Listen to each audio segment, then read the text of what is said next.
Welcome to the 27th episode of Anycast. This is my podcast on YouTube where we talk about anything that's going on, predominantly sports, and there's a lot of sports to delve into. And before we get into anything, I just want to make this clear because this was a debate last weekend when Madison Bumgarner threw a no-hitter. Except it was in a 7-inning game that was part of a doubleheader because of the MLB's stupid rules. Here's the lowdown for those who haven't paid attention. Apparently, a one-hitter in a 7-inning game counts as a one-hitter. But a no-hitter, because it's not a full game, doesn't really count. Again, let that sink in and realize the stupidity of the MLB's situation here. You're not going to count that as an official no-hitter because it wasn't an official game. See, this is where the problem is with the MLB and that stupid 7-inning doubleheader rule. If you're going to make it a doubleheader of that length, then it has to be qualified as a no-hitter, much like it would be if it was a regular 9-inning game. But no, the MLB is not going to do that. I think that's stupid. They should reconsider what they're doing and say, you know what, this is a no-hitter. And Madison Bumgarner doesn't need this because he already has the credibility because of what he did in the 2014 World Series. But for crying out loud, it's a flippin' no-hitter. I mean, seriously, how hard is it to do that? Call it a no-hitter. Seriously, we're going to call it a 7 no-hit inning performance instead of it being a no-hitter. I think that's just flat out ridiculous. And it's just one more reason why MLB is ruining the game. It's ruining the tradition of a no-hitter. Do you realize how hard it is to get a no-hitter and you're not going to count it as a no-hitter? Well, then fine. Let's put an asterisk on there and say a no-hitter for a 7-inning doubleheader rule because the MLB is stupid. Put a bow on that. Now, let's move on to the more recent stuff that's going on. I'm sure a lot of you have heard in some way, shape, or form about the saga, the drama, the soap opera that is Aaron Rodgers and the Green Bay Packers. He apparently wants out of Green Bay now. Although he just spoke to Mike Tirico yesterday off camera, keyword off camera, meaning you're not going to be able to see this in the news or anywhere unless they quote the headline, which Ian Rappaport from Twitter did. Basically, he said this. He neither confirmed nor denied that he is leaving Green Bay. So that remains a mystery at this point. And what do the Packers do to try to patch things up? They don't draft a wide receiver until like the 3rd round. They finally got a wide receiver. He happens to be Amari Rodgers from Clemson. So that'll be an interesting combination, assuming Rodgers stays with us for one more year. A-Rod to A-Rod. Touchdown! And then they went and used their 7th round draft pick on another running back, which makes no sense because you already have Aaron Jones and you just drafted A.J. Dillon last year. You have 2 really good running backs. Unless you're trying to get some depth to replace Jamal Adams, who you dumped, then what was the point of dumping Jamal Adams? Ugh, Green Bay, you're just killing me with this draft. I'm sorry. I want to continue to root for you because this is my team. But for crying out loud, you're trying to make Rodgers happy. This is not the way to go. At this point, he's going to retire as a Packer and go off and be the next host of Jeopardy. Which, by the way, he killed it as this guest host. Have you all seen that one scene where they did all these tidal wave questions and no one knew about the Green Bay Packers one? Rodgers' expression just basically sums up the Alex Trebeckianism in him. He was made to be the guest host. I'm trying not to be biased, but man, should he be the guest host. Now, we still got a long ways to go with the rest of the season. Anderson Cooper was the latest one to try his run. He did a good job. If I were to rank the guest hosts of Jeopardy in order, again, trying not to be biased here, although it kind of sounds like it, Aaron Rodgers is number 1. Then I got to go with the executive producer of Jeopardy, Mike Richards. Then it's a tie-up or toss-up between Ken Jennings and Katie Couric and maybe Anderson Cooper. And then Dr. Oz is way down at the bottom. Not that he was horrible, but he was nowhere as good as the others. We still got a bunch of other guest hosts still to go, including LeVar Burton. People had petitioned for LeVar Burton to be the guest host of Jeopardy, and finally their wish is granted. He will be the guest host later on in the season, along with Robin Roberts and George Stephanopoulos, to go along with Savannah Guthrie, Dr. Sanjay Gupta, and arguably one of the greatest broadcasters of all time, Joe Buck. Cue the booing, because I'm sure people hate Joe Buck. And for that, I say, that's your opinion. But Joe Buck is a legend. He is awesome. And I'm sure he's going to do pretty well with Jeopardy. We shall see how that unfolds. But that's besides the point. Let's go back to the draft. I don't want to say this, but it pains me to. The real winners of this draft were the Chicago Bears. Yes, you can kill me right now, because this is ridiculous that I have to say this as a Packers fan. And I'm sure Packers fans are going to go after me for this. But here's the thing, though. Bottom line. They got their QB of the future in Justin Fields, which is good for them. As a Packer fan, I do not like that, though, because with the way things have unfolded, this is not looking good for us. So there's that. And to no one's shock, the Jaguars selected Trevor Lawrence as the first overall pick in the draft. I think everyone saw that one coming. What they did not expect was they used their second pick on Travis Etienne, Lawrence's buddy from Clemson. Urban Meyer apparently wants to get some speed to try to get some people to come to the game and get some tickets bought and all that wonderful stuff. Because it's all about revenue. It's all about the money. You want to have a product. Well, there's no better product than Trevor Lawrence and Travis Etienne creating attention and attraction for the Jaguars to do somewhat better than 1-15, I would hope. And then there's the New England Patriots. I don't know how they do it. Many wonder, were they going to trade up to get a quarterback? Were they going to trade down? They didn't even have to trade their picks, and somehow they managed to get their quarterback. Mac Jones falls into their laps. I don't know how they do it. Bill Belichick clearly knows his stuff, and there's a reason why he's going to go down as the greatest NFL coach of all time. The man knows his recruiting stuff. He knows his draft stock. He knows his team well, and he finds a way to get the best out of these players by not having to trade up and give away picks and whatnot. So I'm telling you, New England is far from dead. This last season was a one-year fluke. They're going to bounce back. They're going to do well. And I know people are going to hate that because, it's the Patriots again. But trust me, they are far from dead. You can ride me on that one too. But the real moment of the draft came in yesterday's coverage. A couple of Chiefs fans announced the pick of the Chiefs player. I don't even know who got drafted. That's not the important thing. The important thing is, right afterwards, they used the podium as a golden opportunity for what will go down as one of the greatest proposals in the history of mankind. The man quotes Deadpool, goes to his knee, proposes to his girlfriend with a ring pop. You have to look very close to see that it is indeed a ring pop. But that was romantic. If I were to give a draft grade for that, it would be an A with an infinite amount of pluses. It's not enough characters on Twitter to put down as many pluses as I could for the draft grade. It would be A plus, plus, plus, plus, plus, plus. It's like that daydream from A Christmas Story when the teacher keeps writing plus, plus, plus, plus, goes off the chalkboard, keep writing plus with the chalk. That's my draft grade for that proposal. You cannot do any better than that. I mean, that is just absolutely awesome. And congratulations to those two. I hope they live a very happy life. Those were the real winners of the draft in my book. Now, moving on to other sports. Speaking of things that are hard to believe, how in the world does Bob Baffert keep winning the Kentucky Derby? Essential Quality was the odds-on favorite, but Bob Baffert just pushed that aside and said, nope, my horse is going to win. And when you know it, he won a incredibly tight Kentucky Derby. Essential Quality was one of 4 horses that were in the running at the very end, but in the end, it was Bob Baffert's horse that pulled it out and gives him yet another Kentucky Derby. That's 7, which is the all-time record.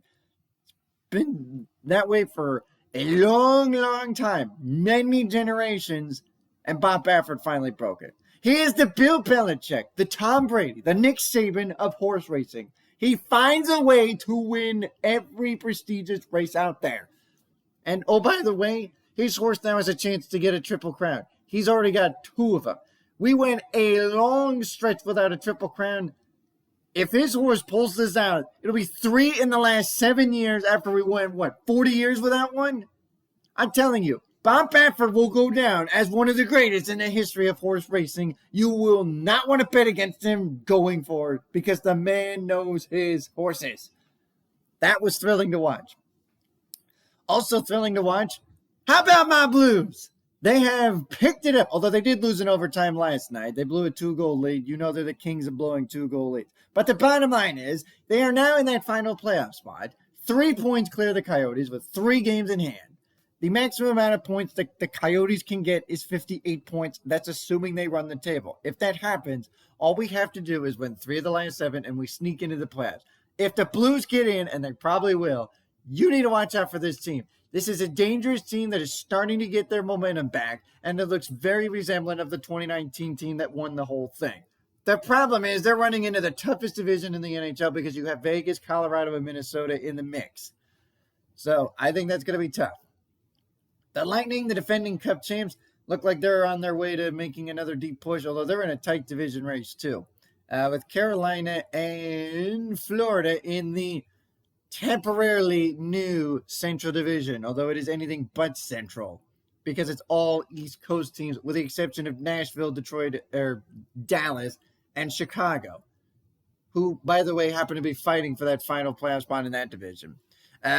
Flyers, love you, hate it, you bye. They're out. So it's Pittsburgh, Washington, and the Islanders, and it looks like the Bruins will be the 4th team in that one unless the Rangers pull out a miraculous comeback.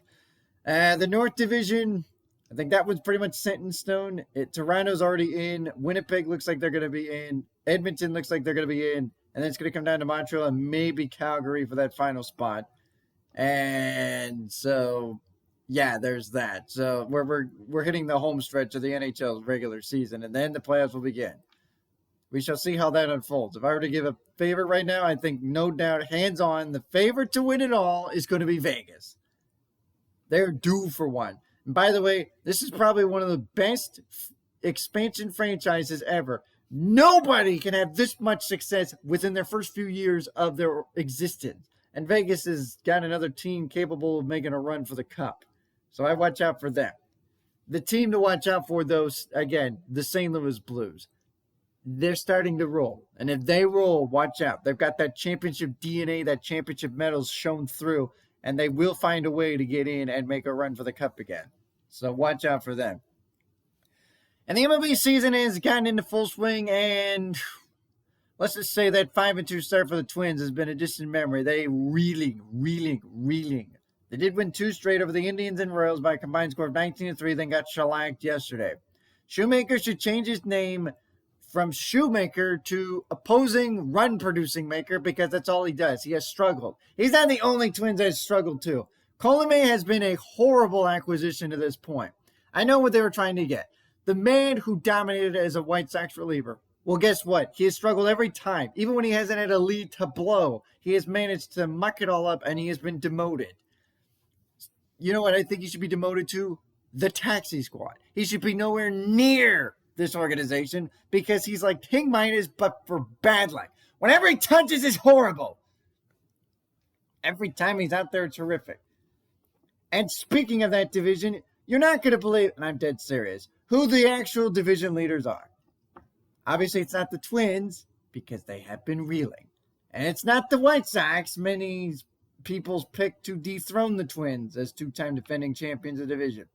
It's not even the Indians. It's the Royals. Derek, if you're watching this, I'm sure you're happy about this. The Kansas City Royals, people, are winning the Central Division. I know it's early. We're 1 month into the season, but who could have predicted that? Nobody.